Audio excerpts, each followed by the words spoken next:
రామాయ రామభద్రాయ రామచంద్రాయ వేదసే రఘునాథాయ నాదాయ సీతాయా పతయే నమః అంటున్నారు పెద్దలు. రామాయ రామభద్రాయ రామచంద్రాయ వేదసే, త్రేతాయుగంలో ఆవిర్భవించినటువంటి దశరథ మహారాజుకి పుత్రుడైనటువంటి రాముడు నాకు భద్రము చేకూర్చుగాక. రాముడు నన్ను శాంతిని చేకూర్చుగాక. అదేవిధంగా రఘునాథాయ నాదాయ సీతాయా పతయే నమః, సీతకు పతి అయినటువంటి ఆ రఘునాథుడు నన్ను ఆశీర్వదించుగాక. చూడండి, రామాయ రామభద్రాయ రామచంద్రాయ వేదసే రఘునాథాయ నాథాయ సీతాయా పతయే నమః. సీతకు పతి అయినప్పుడే రాముడికి సంపూర్ణత చేకూరుతుందట. ఎందుకయ్యా అంటే విష్ణుమూర్తి కావచ్చు, శివుడు కావచ్చు, ఎవరైనా ఒకటే. శివస్య హృదయం విష్ణు, విష్ణోశ్చ హృదయం శివ అన్నట్టుగా పక్కన అమ్మ లేనంత వరకు కూడా బ్రహ్మచారిగా తనలో తాను రమిస్తూ తాను బ్రహ్మంలో తనను తానే రమించుకుంటూ ఉంటాడు. పక్కన అమ్మ వచ్చిన తరువాతే లోకం మొత్తాన్ని పాలించడానికి స్వామి ఉత్సుకత చూపుతూ ఉంటారు. అంతవరకు కూడా వైకుంఠంలో శేషపాంపు మీద శయనంలో ఉన్నటువంటి స్వామి హృదయ కమలంలో అమ్మ వెళ్ళిన తరువాత లోకం మొత్తాన్ని కూడా స్వామి తన చల్లని చూపులతో పాలిస్తూ ఉన్నాడు స్వామి. అదే ఇక్కడ చూపిస్తూ ఉన్నారు రాముడి పరంగా, సీతమ్మ పరంగా. రామాయ రామభద్రాయ రామచంద్రాయ వేదసే, రాముడు నాకు భద్రము కలిగించుగాక. రామచంద్రమూర్తి నన్ను శాంతి చేకూర్చుగాక. నన్ను శాంతి చేకూర్చుగాక అంటే నీవు శాంతిగా లేనా అంటే నిజానికి లేము.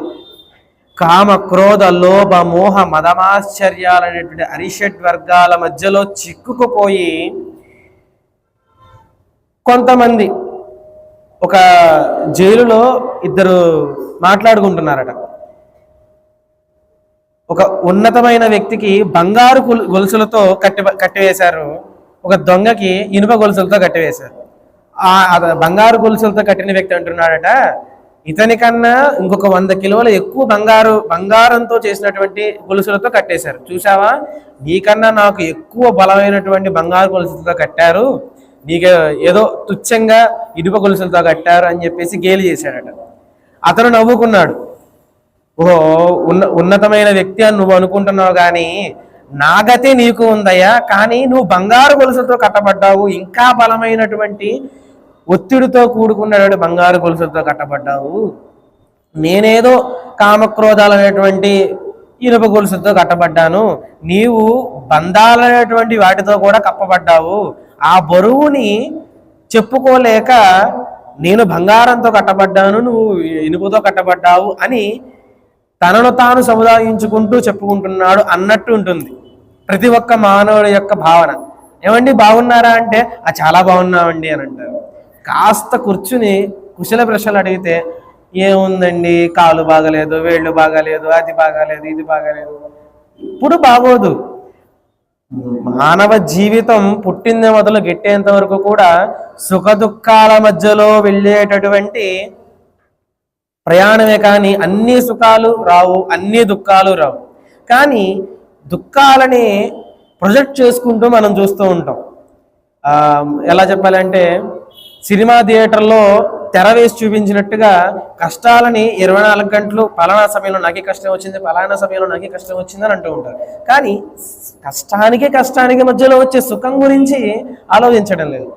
కానీ బ్రహ్మవేత్తలు ఎలా ఆలోచిస్తారా అంటే మాయావీవ విజృంభయత్యపి మహాయోగీవ యస్వేచ్ఛయన్ తస్మై శ్రీ గురుమూర్తయే నమేదం శ్రీ దక్షిణామూర్తయే అని చెప్పి శంకరాచార్యుల వారు దక్షిణామూర్తి స్తోత్రంలో చెప్తారు. మాయ వీవ విజృంభయత్యపి, మాయ అనేది నా చుట్టూరు విజృంభణంగా కప్పివేసి ఉన్నది.